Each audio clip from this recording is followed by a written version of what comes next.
அனைத்து தரப்பு மக்களுக்கும் தன்னுடைய அலுவலக பணியை தொய்வில்லாமல் தினந்தோறும் நேரம் காலம் பார்க்காமல் அனைத்து பணிகளையும் பொதுமக்களுக்காக செய்த கிராம நிர்வாக அலுவலர் விஜயராஜ் அவர்களின் பணி நிறைவு விழா திருப்பூர் மாவட்டத்தில் நடைபெற்றது.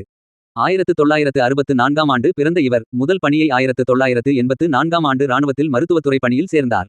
2001ஆம் ஆண்டு இராணுவத்தில் பணி ஓய்வு பெற்று திருச்சிராப்பள்ளி மாவட்டத்தில் படைக்கல துப்பாக்கி தொழிற்சாலையில் பணியில் சேர்ந்து 2003லிருந்து 2008ஆம் ஆண்டு வரை பணியாற்றினார்.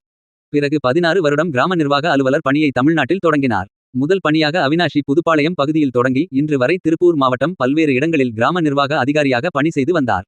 இறுதியாக பல்லடம் தாலுகா கணபதிபாளையம் பகுதியில் உள்ள கிராம நிர்வாக அலுவலகத்தில் டிசம்பர் 1ஆம் தேதியிலிருந்து 5 மாதங்களாக பணியை மேற்கொண்டார். இந்நிலையில் இன்று அவருடைய பணியை நிறைவு செய்தார். பணி நிறைவு விழாவில் பல்லடம் வட்டாட்சியாளர் ஜீவா முன்னிலை வகித்தார். தமிழ்நாடு கிராம அலுவலர் முன்னேற்ற சங்க முன்னாள் மாநில தலைவர் பழனிசாமி தலைமையில் பணி நிறைவு விழா நடைபெற்றது. திருப்பூர் மாவட்டம் உடுமலைப்பேட்டை வட்டத்தில் பணிபுரிந்து மறைந்த கிராம நிர்வாக அலுவலர் கருப்புசாமி அவர்களின் குடும்பத்திற்கு தமிழ்நாடு முழுவதும் உள்ள கிராம நிர்வாக அலுவலர்கள் மூலமாக நிதி திரட்டப்பட்டு 2,60,959 ரூபாயை கருப்புசாமி அவர்களின் தாயார் வள்ளிநாயகம் அவர்களின் வங்கி கணக்கில் பிக்சட் டெபாசிட் காசோலையாக வழங்கப்பட்டது. இந்நிகழ்வில் திருப்பூர் மாவட்ட கிராம நிர்வாக அலுவலர்கள், கோயம்புத்தூர் மாவட்ட கிராம நிர்வாக அலுவலர்கள் மற்றும் தமிழ்நாட்டின் ஏனைய மாவட்டத்தில் இருந்து வந்த கிராம நிர்வாக அலுவலர்கள் பலர் கலந்து கொண்டனர்.